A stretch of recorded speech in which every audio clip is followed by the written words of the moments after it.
High ஃப்ரெண்ட்ஸ், welcome to யாஷிகர்.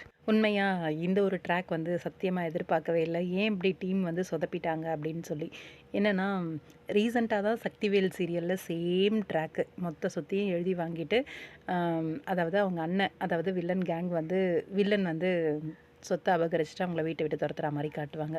Same concept இங்கேயும் வந்து கொண்டு வந்துட்டாங்க. இது அதாவது அப்பாவோட சொத்து பிள்ளைக்கு அப்படின்ற மாதிரி இருக்குது. இங்கே வந்து தாத்தாவோட சொத்து, பூர்வீக சொத்து அப்படின்னும் போது பேரனங்களுக்கு தான் சேரும்.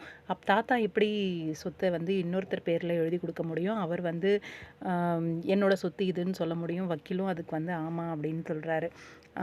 இது கேஸுன்னு போட்டால் ஜெயிக்கவே ஜெயிக்காது இல்லையா?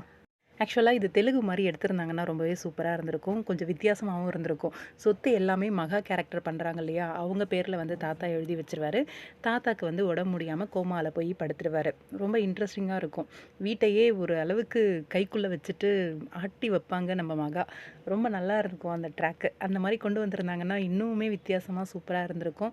ஆனால் சேம் கான்செப்ட் மற்ற சீரியல்ஸில் என்ன இருக்கோ அதே மாதிரி இங்கே ஆஹா கல்யாணம்ல கொண்டு வந்தது கொஞ்சம் டிசப்பாயின்மெண்ட்டாக தான் இருக்குது. ரீசெண்டான டேஸில் நல்லா போயிட்டு இருந்துச்சு. இந்த ஒரு சொதப்பல் வந்து கொஞ்சம் வருத்தமாக தான் இருக்குது. எனக்கு தெரிஞ்சு மகாவோட பேர்லேயே எழுதி வச்சுருந்தாரு தாத்தா சொத்தை அப்படின்னா இன்னுமே நல்லா இருந்திருக்கும். தெரிஞ்சு மகாவோட பேரில் எழுதி வச்சுருக்காரு அப்படின்ட்டு எனக்கு கொஞ்சம் ஃபீல் ஆச்சு. என்னடா இப்படி எடுத்துட்டாங்களே அப்படின்ட்டு.